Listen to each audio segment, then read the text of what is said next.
सुप्रिया जी, वो कह रहे हैं कि कुढ़कर विपक्षी नेता जो है वो लड़ाकू हुए जा रहे हैं पीएम के लड़ाकू विमान पर सवारी को लेकर। मतलब अब इसमें क्या प्रॉब्लम है? आप लोगों के कार्यकाल के वक्त भी राष्ट्रपति प्रतिभा पाटिल जी, वो कई लोग हैं जो चढ़े हैं ऐसे विमान पर। अभी बताता है भाई, अभी बताता है, अभी किया ना, अभी बताता है।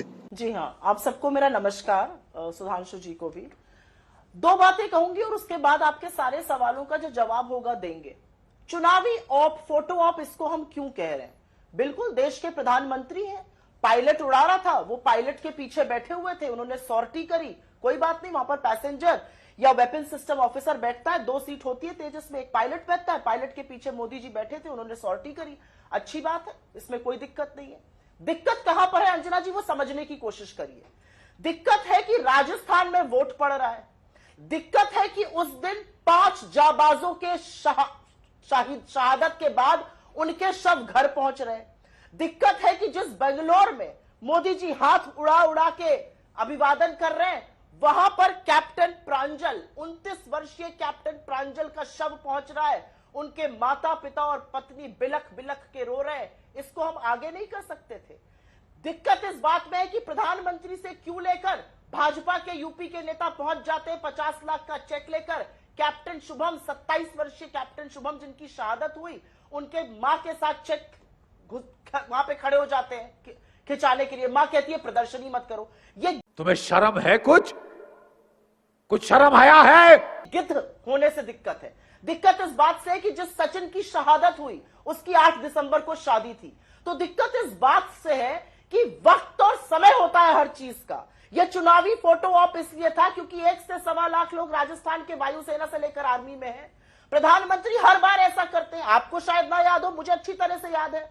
14 मई का वो दिन, वोट पड़ रहा था लास्ट फेज का, और प्रधानमंत्री गुफा में बैठ गए और एक आंख से देख रहे थे कितने कैमरा उनको देख रहे हैं।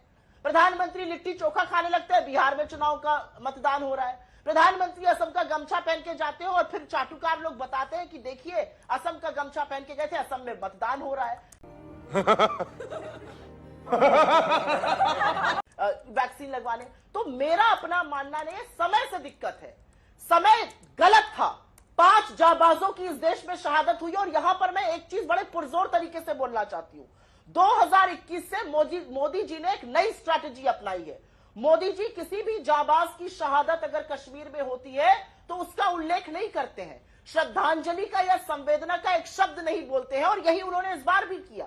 5 जाबाजों की शहादत हो गई, जिसमें से 2 ऑफिसर थे, 2 यंग ऑफिसर्स, 30 साल से कम के कैप्टन। उनके शव उनके घर पहुंच रहे थे, लाशें उनके घर पहुंच रही थी, और प्रधानमंत्री अभिवादन कर रहे थे तेजस पर बैठकर।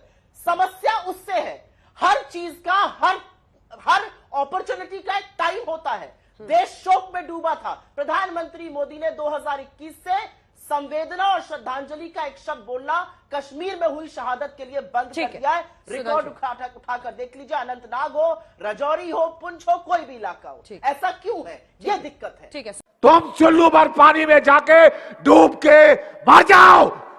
जी, प्रॉब्लम यह है कि प्रधानमंत्री वर्ल्ड कप के बाद अगर खिलाड़ियों की हिम्मत और हौसला अफजाई के लिए ग्रीन रूम में जाए तब कांग्रेस पार्टी को दिक्कत हो जाती है। पीएम अगर कहीं यहां पर, जैसे उन्होंने फ्लाइट उस दिन उड़ान भर ली, मतलब ऐसा लगता है कि पूरा का पूरा जो सोशल मीडिया नैरेटिव है कांग्रेस पार्टी का, वो पीएम की हर हरकत पर, जिसमें शायद बहुत बड़ा कोई मतलब ऐसा विवाद नहीं भी हो, उसमें विवाद पैदा करने के कुछ तस्वीरें ऐसी पोस्ट की जा रही है जिसमें कैमरामैन को सर्कल कर करके दिखाया जा रहा है।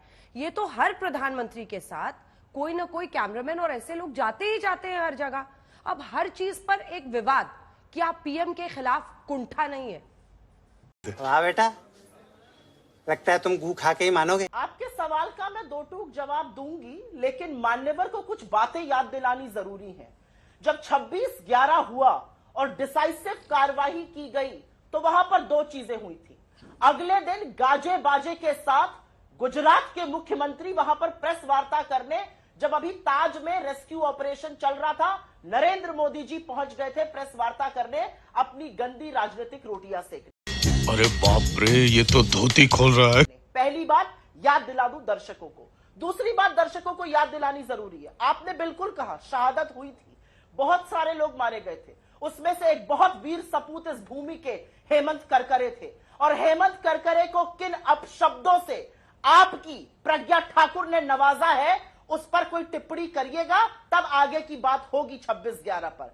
26/11 में सबसे बड़ी शहादत हेमंत करकरे की हुई, और हेमंत करकरे को क्या क्या आपकी सांसद प्रज्ञा ठाकुर ने नहीं कहा, जो महात्मा गांधी को भी गरियाती है। यह अलग बात है कि प्रधानमंत्री उनको दिल से माफ नहीं कर पाते हैं। तो 26/11 पर जब प्रज्ञा ठाकुर से कान पकड़ के उठक बैठक करवाइएगा, तब अगला शब्द बोलिएगा। अब बराक ओबामा जी की किताब आपको याद आ गई, बड़ी अच्छी बात है। बराक ओबामा जी की किताब तो छोड़िए, जब अभी प्रधानमंत्री मोदी यूएस गए हुए थे तो बराक ओबामा जी ने एक स्टेटमेंट दिया था that India risks being pulled apart if the ruling BJP government keeps pushing the minority sentiment apart, pulling apart if the minority community is not respected. उन्होंने ये शब्द कहा और भारतीय जनता पार्टी, चरण चुंबकों की फौज, पूरी भक्त मंडली, ओबामा ने कितना बड़ा देशद्रोह का काम किया है भारत के खिलाफ, कितनी बड़ी इंटरनेशनल साजिश करिए, वो प्रूफ करने पर तुल गए थे। तो मैं पूछना चाहती हूं कि आप ओबामा को कब सही मानते हैं, जब वो अपनी किताब में कुछ लिखते हैं या जब वो मोदी जी को खुलेआम कैमरे पर बैठकर नसीहत देते हैं? क्योंकि तब मेरा और आपका शो भी हुआ था और आपने उनके लिए काफी आपत्तिजनक भाषा तब भी यूज करी थी। सही पकड़े हैं। अब आपसे बात कर लेते हैं मौसम पर, बड़ी जरूरी बात है। बहुत अच्छा आपने कहा, मौसम ठीक होना चाहिए तभी सॉर्टी हो सकती है। अरे खुद मौसम विशेषज्ञ वहां पहुंचे थे, रेडार थ्योरिस्ट तो है ही ना हमारे प्रधानमंत्री। बादल हो जाते हैं तो उससे रेडार नहीं दिखता है, ऐसी थ्योरी वाली प्रधानमंत्री जी पहुंचे थे। हर चीज का मखौल बनाना जरूरी नहीं है। राजस्थान के चुनाव पर आपको उसी दिन करना था, लेकिन मुझे ज्यादा गहन आपत्ति इस बात की है कि जिस दिन 5 जाबाजों की शहादत हुई, जिस दिन उनके शव घर आ रहे थे, जिसमें से 2 यंग कैप्टन शामिल थे, उस बेंगलोर में शव यात्रा निकल रही थी जहां पर प्रधानमंत्री सौटी करके हाथ हिला रहे थे और वाहवाही पा रहे थे। आपको लगता है कि ये प्रधानमंत्री को सूट करता? और एक बात आपसे और कहती हूं, 16वां दिन हो गया है, इस देश के 41 नागरिक एक टनल में फंसे हुए हैं, किसी को नहीं पता वो कब निकलेंगे। आपने गाजे बाजे के साथ कुछ रेस्क्यू ऑपरेशन करने के लिए मीडिया को लेकर, उसने कहा दिसंबर 25 तारीख भी हो सकती है। मीडिया इसमें ज्यादा फोकस कर रहा है कि रेस्क्यू कैसे किया जा रहा है। एक शब्द नहीं पूछा जा रहा कि क्या यह टनल बननी चाहिए, क्या इसको मान्यता प्राप्त है, क्या नवयुग इंजीनियरिंग को बैन करना चाहिए क्योंकि पहले भी उनके साथ एक ऐसा हादसा हो चुका है। तमाम ऐसी बातें। 41 लोग फंसे हुए हैं, उसकी टो 3 दिन पहले ली गई जब रेस्क्यू ऑपरेशन शुरू हुआ, नहीं तो उसके बारे में कौन चर्चा कर रहा है। प्रधानमंत्री अभी वहां पहुंच जाए, 24 घंटे चरणवंदन होगा टीवी चैनल्स पर। तो दिक्कत की बात यह कि ओबामा अगर आपके खिलाफ बोले तो ओबामा गलत है। ओबामा की किताब को हम सेलेक्टिवली कोट करेंगे। 26/11 में हेमंत करकरे के खिलाफ हमारी सांसद बोलेगी, हम उस पर कुछ नहीं कहेंगे, सुई पटक सन्नाटा। लेकिन हम 26/11 मेरे सवाल का आपने जवाब नहीं दिया सुप्रिया जी, तो उस पर कुछ नहीं कहेंगे। सुप्रिया जी मेरे सवाल का जवाब नहीं दिया। मैं क्या आप विपक्ष 5 की नहीं, कुंठा आप है 8 कि उनके हर प्रधानमंत्री कदम मोदी पर आज एक विवाद तिरुपति खड़ा गए किया हैं। जाता है? तेरा तो गेम बजाना पड़ेगा। किस बात की कुंठा करेंगे हम? प्रधानमंत्री तो हर मोर्चे पर फेल हो रहे हैं। प्रधानमंत्री चाहे अर्थव्यवस्था हो, प्रधानमंत्री चाहे सैनिकों की सुरक्षा हो, लगातार शहादत हो रही है कश्मीर में। प्रधानमंत्री तो कहते थे सब कुछ ठीक हो जाएगा, लगातार हमारे जवान मारे जा रहे हैं। अभी एक कर्नल और मेजर को मारा गया, अब हमारे 2 कैप्टन मार दिए गए, 3 सिपाही मारे गए, जिसमें से एक की शादी थी 15 दिन बाद। तो किस मामले में, किस चीज से कुंठा होगी? जो प्रधानमंत्री कहीं सफल ही नहीं हो रहा, उससे हमें कुंठा करके मिलेगा क्या?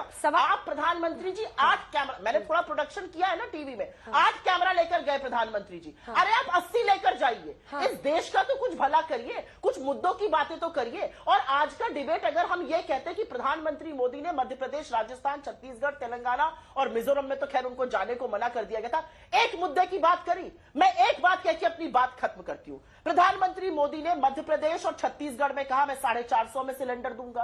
तेलंगाना के मैनिफेस्टो में 500 में सिलेंडर है। अच्छी बात है, आपने राजस्थान में सीखा हमसे। आप बाकी देश में क्यों नहीं देते हैं? आपकी 10 जगह सरकार है, आप क्यों नहीं देते हैं 500 में सिलेंडर? आप मुद्दों से बात क्यों नहीं करते हैं? एक मुद्दे पर उनको घेरा नहीं जाएगा, एक मुद्दे पर वो जवाब नहीं देंगे। अब 48 घंटे बाद हम सॉर्टी पर डिस्कशन करें, हम 10 घंटे डिस्कशन करेंगे। प्रधानमंत्री मोदी से पूछिए 500 का सिलेंडर पूरे देश के लिए क्यों नहीं? और वो कह रही है अब बोल अंजना जी भारतीय जनता पार्टी के प्रवक्ताओं की ज्यादा बातें सुन लेंगे तो शायद अगली बार ये भी हम समझने लगे, या अगली बार वो ये भी कह दे भारतीय जनता पार्टी के प्रवक्ताओं को, अगर ज्यादा ध्यान से सुनिए, कि 2014 से पहले पत्ते पहनकर हम सब लोग पेड़ों पर रह रहे थे और जो उगता था पेड़ से उसको तोड़कर खाते थे। कहां यहां पर संविधान था, कहां यहां पर कोई प्रोग्रेस थी, कहां यहां पर इंस्टीट्यूशंस थे। ये बेचारे आए तो भारत आजाद हुआ, नहीं तो हम सब लोग पेड़ पौधों पर, पत्तों पर रहते थे, पत्ते पहन के घूमते थे। अगर भारतीय जनता पार्टी की सुन लीजिए तो ये होगा, अरे मान्यवर जब आप पैदा नहीं हुए थे तो इस देश में IIT, AIIMS, Baba research atomic centre, Indian institute of science, IIMs, ऐसे इंस्टीट्यूशंस की नींव रख दी गई थी और वो बना दिए गए थे जब हमारी और आपकी पैदाइश नहीं हुई थी। मान्यवर तो बड़ी दूर की बात है। पहली बात तो इनकी बातों पर ये इतना विश्वास मत कर लीजिए कि सब कुछ अभी हुआ है। भारतीय जनता पार्टी से एक सवाल पूछिए, इतने आत्मनिर्भर हम हो रहे हैं तो डिफेंस इंपोर्ट लगातार बढ़ता क्यों जा रहा है? डिफेंस इंपोर्ट को तो घटना चाहिए था। डिफेंस इंपोर्ट लगातार बढ़ता जा रहा है, 40,000 करोड़ रुपए के पार हो गया है। ऐसा क्यों है? हम आत्मनिर्भर है तो हमें तो डिफेंस इंपोर्ट घटाना चाहिए। डिफेंस इंपोर्ट लगातार बढ़ रहा है। अब ये लोग कहेंगे, इन लोगों की बुद्धि तो ऐसी है कि जब इनसे आप इंपोर्ट एक्सपोर्ट की बात करिए तो ये सीना ठोक के कहने लगते हैं हम सबसे बड़े टेलीफोन बनाने वाले बन गए। अरे कैसे बन गए? क्योंकि आप यहां पर असेंबली करने लगे। Value addition zero. Import bill देख लीजिए, सारे के सारे पंजर जो हैं, जो जिसको पार्ट्स कहते हैं, असेंबली लाइन के पार्ट्स, वो सारे इंपोर्ट हो रहे हैं। तो इन लोगों की जो क्षमता समझने की है इकोनॉमी, वो बहुत लिमिटेड है और वो दिख भी रहा है। इसीलिए करवाली बेइज्जती हम असेंबली पार्ट्स करके अपना सीना ठोक रहे हैं। इंपोर्ट का बिल लगातार बढ़ता जा रहा है। ऐसे थोड़ी $100 बिलियन पास हो गया चीन से। मैं फिर से दो बातें कहूंगी। इन्होंने कहा चुनाव हर 6 महीने पे होते हैं। मेरा तो डायरेक्ट सवाल था ना, आपके अंदर 500 रुपए सिलेंडर देने की क्षमता है जहां चुनाव होगा, बाकी देश में क्यों नहीं है?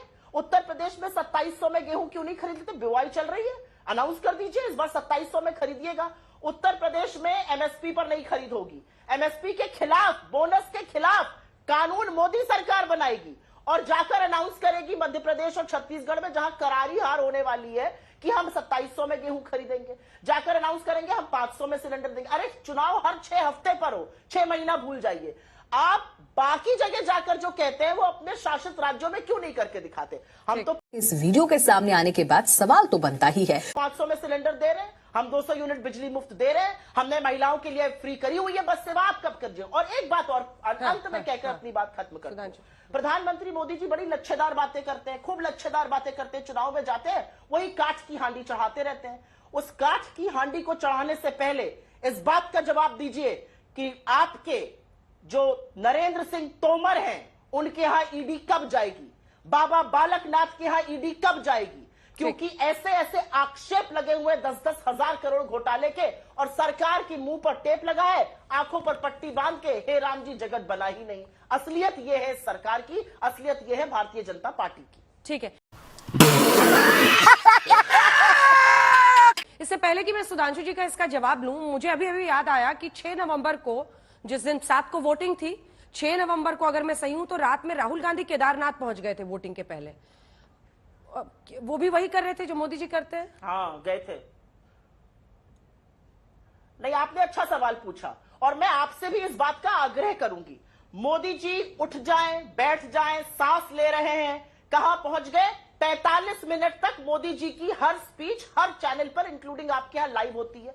हमारी कितनी रैली आपके यहां लाइव दिखी? हमारे कितने रोड शो आप लोगों ने लाइव दिखाए? चाहे मध्य प्रदेश हो, चाहे छत्तीसगढ़ हो, चाहे राजस्थान हो, चाहे तेलंगाना हो। 44 रैली हुई है पिछले 4 दिनों में, राहुल जी की, प्रियंका जी की और खड़गे जी की। कितनी लाइव दिखाई गई टीवी चैनल्स पर हिंदुस्तान में, ये मैं जानना चाहती हूं। कितने चैनलों ने 8 कैमरा लगाकर, जैसे मोदी जी को आज तिरुपति बालाजी में दिखाया जा रहा था, कितने चैनल्स और दिखा रहे थे राहुल जी को, ये मुझे बता दीजिए। राहुल जी ने तो गर्भगृह में जाकर मना कर दिया कि नहीं, फोटो मत लीजिए, गर्भगृह में फोटो नहीं लेनी चाहिए। मेरे सवाल का जवाब तो है नहीं सुप्रिया जी। हमारी आस्थाओं का जो प्रतीक है, मैं बता रही हूं, नहीं है सवाल का जवाब। आपके लिए सवाल का जवाब है। भारत जोड़ो यात्रा में 4 रिपोर्टर आपके साथ रहते थे, क्योंकि शेषनाग के नीचे भगवान विष्णु का वास होता है। क्या? भारत जोड़ो यात्रा जब राहुल गांधी कर रहे थे, ना अंजना जी, मैं तो लगातार भारत जोड़ो यात्रा जब कर रहे थे राहुल गांधी, तो 4 रिपोर्टर आज तक के साथ रहते थे। भगवान विष्णु, हाँ, ठीक है, आप पूछ लीजिए, अपना सवाल पूछ लीजिए। ना ना ना अंजना जी, एक मिनट। अंजना जी, अब आपने दुखती रग पे थोड़ा सा हाथ रख दिया, तो अब सुनना पड़ेगा। भारत जोड़ो यात्रा के दौरान मैं जितने भी शोज में भारत जोड़ो यात्रा पर गई, वो यात्रा में उभरते हुए जन सैलाब, राहुल जी के साथ मिलते हुए लोग, उस पर नहीं था। जब जब भारतीय जनता पार्टी ने कंट्रोवर्सी करी, एक छोटी सी बच्ची हिजाब पहनकर आ गई, किसी ने जूते पर कंट्रोवर्सी कर दी, किसी ने आरती, तब मैं शो पर गई हूं, क्योंकि तब मीडिया ने शो किया। उमड़ते हुए जनसैलाब में हाँ बिल्कुल आपके रिपोर्टर आए, उस पर डिबेट कितने हुए, उसको प्राइम टाइम कितना मिला, इस पर मेरा मुंह प्लीज मत खुलवाइएगा, थोड़ा सा मुझे उस पर खेद है। ये जो फोटो है ना, ये मेरे लिए थोड़ी मेरी धार्मिक मान्यताओं को आहत करती है। शेषनाग के नीचे भगवान विष्णु है, उनको छुपाकर एक फोटो रिलीज कर दी गई। भारतीय जनता पार्टी को मैं ऐसे ही ढोंगी थोड़ी कहती हूं, ये फोटो उसका प्रमाण है। फोटो नहीं, प्रधानमंत्री मोदी की सॉर्टी उनके राष्ट्र प्रेम के ढोंग का प्रमाण है, क्योंकि जब जाबाजों की शहादत होती है तो देश शोक में डूबता है, हाथ हिलाकर अभिवादन स्वीकार नहीं करता। खत्म, bye bye, tata, goodbye, गया।